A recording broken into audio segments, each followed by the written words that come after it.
जय हिंद साथियों, मैं महेंद्र चौहान लक्ष्य फोर्स एकेडमी से।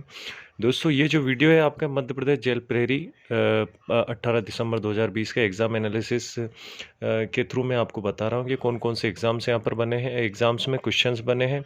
दूसरा, आपको कई वीडियोस मिलेंगे यूट्यूब पे, तो दोस्तों आप उनको देखें।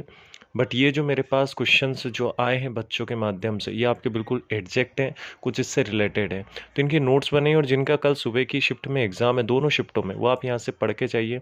और पिछला वीडियो भी मैंने अपलोड कर रखा है, तो आप उसे भी देखिए। और 19 दिसंबर का मैं जल्द अपलोड करने वाला हूँ। चलिए, तो आइए शुरू करते हैं। पहला क्वेश्चन है आपका कि जम्मू कश्मीर में कितनी आधिकारिक भाषाओं को मान्यता मिली है। तो दोस्तों 1 2 3 4 5 कुल 5 भाषाएं हैं। कौन कौन सी है? उर्दू, कश्मीरी, डोगरी, हिंदी व अंग्रेजी। ठीक है। अगला प्रश्न है मध्य प्रदेश का टूरिज्म ब्रांड एम्बेसडर किसे बनाया गया। तो दो ऑप्शन है हमारे पास, गोविंदा सलमान। तो यहाँ दोनों में से आप कंफर्म कर लीजिए, जिन्होंने भी एग्जाम दिए, तो इन दोनों में से जो भी आपका है वो आपका बिल्कुल सही है। ठीक है।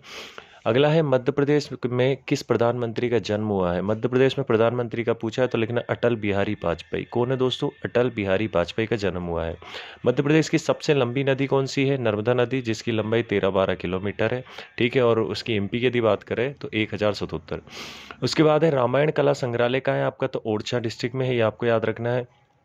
फिर आपका हिंदी से एक प्रश्न था, अच्छा मैंने आपके लिए लाया हूँ कि उपसर्ग क्या होता है दोस्तों? जो आगे की तरफ लगता है, ठीक है, किसी शब्द में आगे। तो यहाँ पे एक ऑप्शन था निश्चित, तो उस आधार पर मैंने आपको दिया है, आप देख लेना। उसके बाद छतरपुर जिला किस संभाग के अंतर्गत आता है दोस्तों? सागर संभाग के अंतर्गत आता है, याद रखना। ठीक है। उसके बाद है आपकी राष्ट्रीय कृषि अनुसंधान केंद्र, या जो भी है कला, देख लेना आप, जो भी आपका प्रश्न है कि कहाँ स्थित है, तो लिखना नई दिल्ली, राष्ट्रीय कृषि अनुसंधान। उसके बाद है चरण पादुका योजना किससे संबंधित है? तो प्रवासी से संबंधित है, ये आपको याद रखना है। उसके बाद शौचालय के लिए किस राज्य को अवार्ड मिला है, पुरस्कार मिला है शौचालय से ले? तो याद रखना गुजरात है। उसके बाद कौन सा राज्य आकार में सबसे दूसरा बड़ा राज्य? तो मध्य प्रदेश। आकार से मतलब क्षेत्रफल की दृष्टि से यदि बात करें, दूसरा तो मध्य प्रदेश है, जिसका 308 अपना 263 वर्ग किलोमीटर है। और यदि पहला आपसे पूछता तो राजस्थान है। आकार से कंफ्यूज नहीं होना, क्षेत्रफल की बात कर रहा है। अगला है आदि महोत्सव किस राज्य में आयोजित किया गया? तो लिखना लद्दाख। कहाँ पर? लद्दाख में। उसके बाद हिमाचल प्रदेश की 400 साल पुरानी सिंचाई पद्धति का क्या नाम है? तो कूहल या फिर कुल, दोनों में से जो भी आपके सामने आ जाए। अगला है आ प्लस ऊ, ये भी हिंदी से संबंधित है, तो आ प्लस ऊ यदि आपको मिला दे तो इससे क्या बनता है? ओ बनता है, ओ। उसके बाद राजा भोज किस राजवंश से संबंधित है? तो परमार पावर। देखिए दोस्तों, राजा भोज से काफी क्वेश्चन आ रहे हैं कि राजा भोज के नाम से कौन सी नगरी प्रसिद्ध है? तो भोपाल है, आपकी याद रखना है। ठीक है। तो वहाँ पर भोजपुर मंदिर का भी इन्होंने वो किया था, तो ये भी आप ध्यान रखें। परमार पवार वंश में जो भी आपको दोनों में से एक मिले वो आपको लिख लेना है।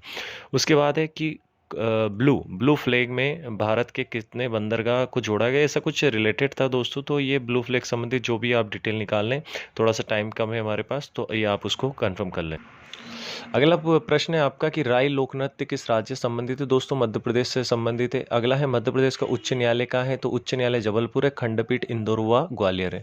अगला है युवा स्वाभिमान योजना कितने दिन का रोजगार मिलता है इस योजना के अंतर्गत? तो 100 दिन।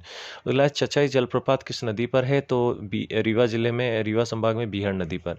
अगला है किस फसल ऋण माफी योजना राज्य की है? फसल ऋण माफी योजना तो मध्य प्रदेश की है, कमलनाथ सरकार द्वारा, उसको बता। ठीक है। अगला प्रतिदिन में कौन सा समास है? तो अव्ययी भाव समास है, प्रतिदिन।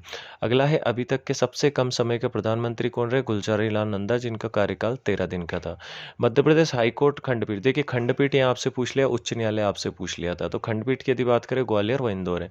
अगला, किसी व्यक्ति का चंद्रमा पर भार 15.5 ग्राम हो तो पृथ्वी पर उसका भार क्या होगा? तो दोस्तों इसका आपको दे रखा है 15.5 जो दिया है उसमें 3 का गुणा कर देना। कैसे? तो देखिए मैं बताता हूँ।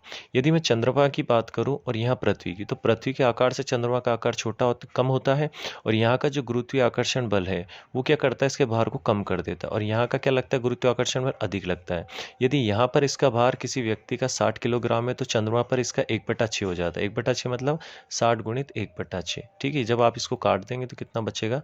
10 किलोग्राम। यानी किसी का अगर यहाँ 10 है तो यहाँ कितना हो जाएगा? 60।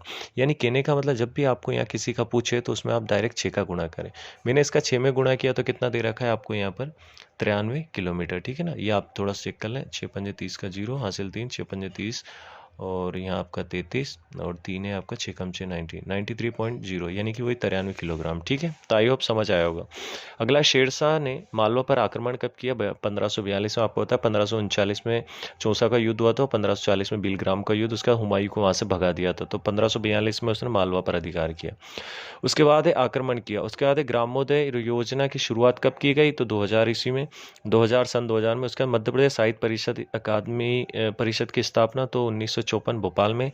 ग्रामीण ग्राम स्वराज अभियान कब शुरू हुआ या लागू हुआ? तो 14 अप्रैल 2018 को अंबेडकर जयंती के अवसर पर। हाथी महोत्सव कहाँ मनाया गया? तो जयपुर में मनाया गया। इलेक्ट्रिक वाहन स्कीम मध्य प्रदेश में कब लागू की गई? तो 2019 में। और लाइसोसोम किसका बना होता है? तो ये साइंस से रिलेटेड है, आप थोड़ा सा चेक कर लें, मेरे पास एग्जैक्ट क्वेश्चन नहीं आया है पर इससे कुछ रिलेटेड है।